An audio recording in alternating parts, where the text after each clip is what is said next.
पता चल गया है कि ये जो एबीवीपी है कैसा संगठन है। इस विश्वविद्यालय को आपको पता होना चाहिए कि इस विश्वविद्यालय को बर्बाद करने में सबसे बड़ा हाथ अगर किसी का है तो वो एबीवीपी और भाजपा का है। आज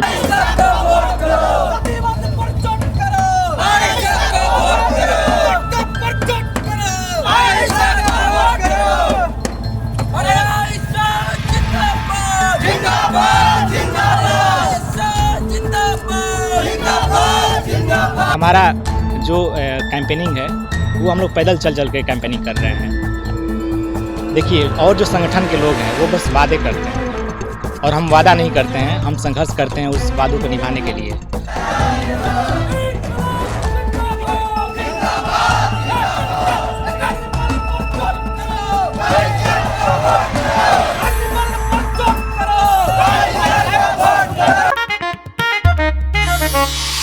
नमस्कार, आप देख रहे हैं जनमीडिया न्यूज़ में प्रीति प्रभा। पटना विश्वविद्यालय छात्र संघ चुनाव बिहार की राजनीति की नींव माना जाता है। यहाँ के छात्र राज्य और राष्ट्रीय स्तर पर अपनी पहचान बनाते हैं। 2 साल बाद 2022 के बाद 2025 में छात्र संघ चुनाव हो रहा है पटना विश्वविद्यालय में। 29 मार्च को वोटिंग होना है। सभी छात्र संगठन अपनी अपनी तैयारियों में जुटे हुए हैं। आयसा छात्र संगठन के प्रेसिडेंट कैंडिडेट विश्वजीत कुमार हैं। विश्वजीत जी, आप ये बताइए कि किस मुद्दे के साथ आप यहाँ पर चुनाव लड़ रहे हैं? जी, हमारा मुद्दा पहले भी था वहीं, और वही मुद्दा इस बार भी है कि पटना विश्वविद्यालय को केंद्रीय विश्वविद्यालय का दर्जा मिले। आपको पता है कि हमारा जो पटना विश्वविद्यालय है बिहार का पहला और भारत का एशिया का 7वां पुरानी विश्वविद्यालय है, और अन्य जो 6 विश्वविद्यालय थी उनको केंद्रीय विश्वविद्यालय का दर्जा दे दिया गया, लेकिन हमारा जो पटना विश्वविद्यालय है आज भी उससे अछूता है। तो ये हमारा पहली मांग है कि पटना विश्वविद्यालय को केंद्रीय विश्वविद्यालय का दर्जा दिया जाए। आप देखिए कि हमारा जो डिपार्टमेंट है, तमाम कॉलेज के डिपार्टमेंट जो है उसमें प्रोफेसर ही नहीं रहते हैं, न कर्मचारी रहते हैं। हमारे विश्वविद्यालय में लगभग 383 पोस्ट है प्रोफेसर का, लेकिन 377 पोस्ट है, लेकिन 283 जो पोस्ट है वो खाली पड़ा हुआ है। तो हमारी मांग ये भी है कि जो भी प्रोफेसर और कर्मचारी की रिक्त पद है उसका विलम्ब भरा जाए। आप देख रही हैं कि लगातार इस कैंपस में हिंसा बढ़ते जा रहा है। आप पटना वुमेंस कॉलेज में एबीवीपी के गुंडे जो हैं, और मगध महिला कॉलेज में वहीं एबीवीपी के गुंडे गोलीबारी करते हैं, लड़कियों को जा कर के डराते हैं कि इस जो चुनावी प्रक्रिया में अभी जो चुनाव हो रहा है उस चुनावी प्रक्रिया में वो लोग भाग ना ले पाएँ। और तो इसके लिए हम यही मांग हमारा जो ये एजेंडा है कि एक जेंडर सेल का निर्माण कराया जाए ताकि लड़कियों पर होने वाली जो घटनाएं हैं उसको रोकी जा सके। जी, और मैं बीच में आपको रोक रही हूँ। आज हमने प्रेसिडेंशियल डिबेट भी देखा।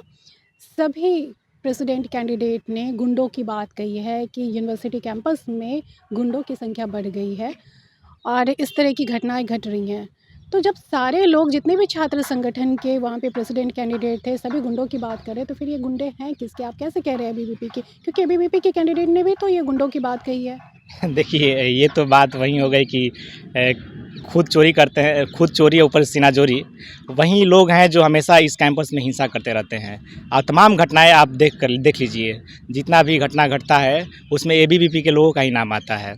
ये जो एबीवीपी है पिछली बार यूनियन में जीत करके आया था, केंद्र में भी उनकी सरकार है, राज्य में भी सरकार है, तो उनका वही है कि मन बढ़ा हुआ है, और मन बढ़ने की वजह से पूरे विश्वविद्यालय में एक जो वो लोग हिंसा कर रहे हैं, लोगों के अंदर भय पैदा करना टक्कर एबीवीपी से है। हाँ, टक्कर एबीवीपी इस बार टक्कर में नहीं है, हम आपको पहले ही बता देते हैं, क्योंकि वो उनका जो छवि है छात्रों के बीच में चला गया है। छात्रों और छात्राओं को पता चल गया है कि ये जो एबीवीपी है कैसा संगठन है। इस विश्वविद्यालय को आपको पता होना चाहिए कि इस विश्वविद्यालय को बर्बाद करने में सबसे बड़ा हाथ अगर किसी का है तो वो एबीवीपी और भाजपा का है। आज बताइए, यूनियन में यही लोग हैं और केंद्र में भी यही लोग हैं और राज्य में भी यही लोग हैं। अगर क्या ये लोग चाहते तो पटना विश्वविद्यालय को केंद्रीय विश्वविद्यालय का दर्जा नहीं दे सकते थे? ऐसा ने तो हमेशा संघर्ष किया है। जेपी नड्डा और नीतीश कुमार जैसे नेता आज जो कि शीर्ष स्थान पे बैठे हुए हैं, इसी विश्वविद्यालय से निकले हुए हैं। हमने तो जेपी नड्डा जब यहाँ पर आए थे तो उनको काला झंडा भी दिखाया था और विरोध भी किया था। नीतीश कुमार जी ने नरेंद्र मोदी जब इसी पटना विश्वविद्यालय में आए हुए थे तो नीतीश कुमार जी ने मांग भी की थी, लेकिन उनकी सरकार गठबंधन की सरकार है, फिर भी पटना विश्वविद्यालय को केंद्रीय विश्वविद्यालय का दर्जा नहीं दिला पा रहे हैं। लेकिन आपको नहीं लगता कि आप मजबूती के साथ तब लड़ सकते थे जब आपका अलायंस होता? लेफ्ट यूनिटी नहीं बन पाई, इंडिया ब्लॉक कि जितने भी छात्र संगठन एक साथ नहीं आ पाए और चुनावी वर्ष में ये छात्र संघ चुनाव हो रहा है, ये चुनाव पर भी प्रभाव डाल सकता है। जी, आपकी बात तो बिल्कुल सही है कि अगर अलायंस होता हमारा, जो भी इंडिया गठबंधन जितना भी इंडिया गठबंधन छात्र संगठन है, हमने कोशिश भी की थी, हमने पहल की थी कि इस चुनाव में गठबंधन हो, ताकि विधानसभा चुनाव भी आने वाला है, उसमें उसमें एक अच्छा संदेश जाए। लेकिन कुछ कारण थे, कुछ एक होता है कि सबकी महत्वाकांक्षाएँ होती है कि हम चुनाव लड़ें, तो उस कारणवश नहीं हो पाया। वो हमें आज भी मलाल है, लेकिन फिर भी हम मजबूती से इस चुनाव को लड़ रहे आप हैं। लोगों ने कोशिश की? जी, बिल्कुल कोशिश की थी हमने, हुँ। लेकिन अन्य जो संगठन है उन्होंने उतना नहीं पहल की कि गठबंधन हो, हुँ, लेकिन हमने पूरी कोशिश की थी। हुँ। लेकिन आप जिस मुद्दे की बात कह रहे हैं, सबसे पहले मुद्दे की बात हुई है, लगभग कैंडिडेट्स इसी मुद्दे की बात कर रहे हैं, मिलता-जुलता हुआ सबका मुद्दा है। कुछ अलग क्या करने वाले हैं आप, अगर जीतते हैं तो? देखिए, और जो संगठन के लोग हैं वो बस वादे करते हैं और हम वादा नहीं करते हैं, हम संघर्ष करते हैं उस वादों को निभाने के लिए। और जो संगठन है मंच पे चढ़ कर के बहुत बड़ी-बड़ी बातें बोल देंगे। पिछली बार भी तो लोग बोले ही ना थे कि पटना विश्वविद्यालय को केंद्रीय विश्वविद्यालय का दर्जा दिलाएँगे, आश्वासन दिए थे। जो जेडीयू के नेता थे आनंद मोहन जी, हुँ, आश्वासन दिए थे, एबीवीपी के लोग भी आश्वासन दिए थे कि हम यूनियन में आते हैं तो हम तमाम जो खामियां हैं पटना विश्वविद्यालय के, चाहे केंद्रीय विश्वविद्यालय का दर्जा देने का बात हो, चाहे लाइब्रेरी में जो ज़रूरत की किताबें उसको उपलब्ध करवाने की बात हो, चाहे जेंडर से निर्माण करने की बात हो, चाहे जो छात्र और छात्राएँ हैं उनके लिए फ्री बस की बात हो, ये तमाम मुद्दे उन्होंने बोला था। तो आइसा को और अन्य जो संगठन है उससे कंपेयर नहीं किया जा सकता। जी, आखिरी सवाल है कि किस तरह से कैंपेन कर रहे हैं? हम लोग कैंपेनिंग देखिए हमारे पास तो वो उतना संसाधन नहीं है। लोग जैसे आप देख ही रहे हैं कि जितने अन्य संगठन के लोग हैं, जो बड़े-बड़े पार्टियों से आते हैं, ऑडी से, फॉर्च्यूनर से, थार से घूम रहे हैं, तो अपने पीछे 40, 50 गाड़ियाँ लेकर के घूम रहे हैं।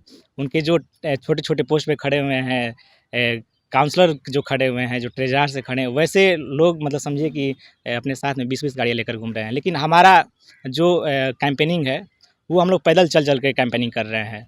अब मुश्किल से अगर बाइक 1-2 मिल जाता है तो बाइक से लोग घूमते हैं, कैंपेनिंग करते हैं।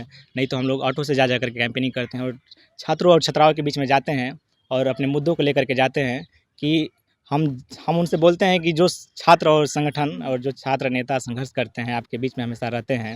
चाहे बीपीएससी का आंदोलन हो, चाहे अग्निवीर का आंदोलन हो, चाहे एनटीपीसी का आंदोलन हो। स्टूडेंट्स की समस्याओं को लेकर हाँ, हम आप लोग उनके हमेशा बीच लड़ते में सक्रिय जाते भूमिका हैं। निभाते हैं। लेकिन जिस तरह से आपने बात कही कि वो बड़ी-बड़ी गाड़ियों के साथ निकलते हैं, उनकी रैलियाँ निकलती हैं और हमने तो यहाँ तक देखा है कि बिरयानी भी खिलाए जाते हाँ, हैं, हाँ, गोलगप्पे, चाट ये सब खिलाए जाते हैं, तो ऐसे में कहाँ टिक पाएगा ऐसा? नहीं, हमें अंदरूनी पता चला है, चाहे वो जितना भी तमाम हॉस्टल हो, हुँ, हम नाम नहीं लेना चाहेंगे। तमाम हॉस्टल के लोगों ने हमें बताया है। हमको फ़ोन कर रहे थे कि भैया देखिए ना हमारे हॉस्टल में चिकन मतलब मुर्गा बँट रहा है, कौन बाँट मैगी रहा है? बाँट रहा है लोग। यहीं एबीवीपी और अन्य जो संगठन बड़े-बड़े संगठन के लोग हैं, हम नाम नहीं लेना चाहेंगे। वहीं लोग जा कर के इस तरह की जो चीज़ें हैं पहुँचा रहे हैं ताकि लोग उनको वोट करें। लेकिन वहीं छात्र और छात्राएँ हमें ये भी बता रहे हैं कि भैया इस बार हम लोग ऐसा नहीं करेंगे जो पिछली बार गलती हो गई थी कि छात्र प्रलोभन में आकर के उन्हें वोट दे दिए थे। लेकिन इस बार हम लोग जो पटना विश्वविद्यालय की हालत है, तो पटना विश्वविद्यालय की हालत को चेंज करने के लिए हम लोग वैसे छात्र संगठन को चूज़ करेंगे जो संघर्ष कर रहे हैं इस विश्वविद्यालय के लिए। तो चलिए आइसा के प्रेसिडेंट कैंडिडेट हैं विश्वजीत कुमार जी। इनका दावा है कि इस बार छात्र बिरयानी, गोलगप्पे, चाट, समोसे पर वोट नहीं करेंगे बल्कि मुद्दों पर वोट करने वाले हैं। तो अब देखना ये है कि इनके दावे में कितना दम है।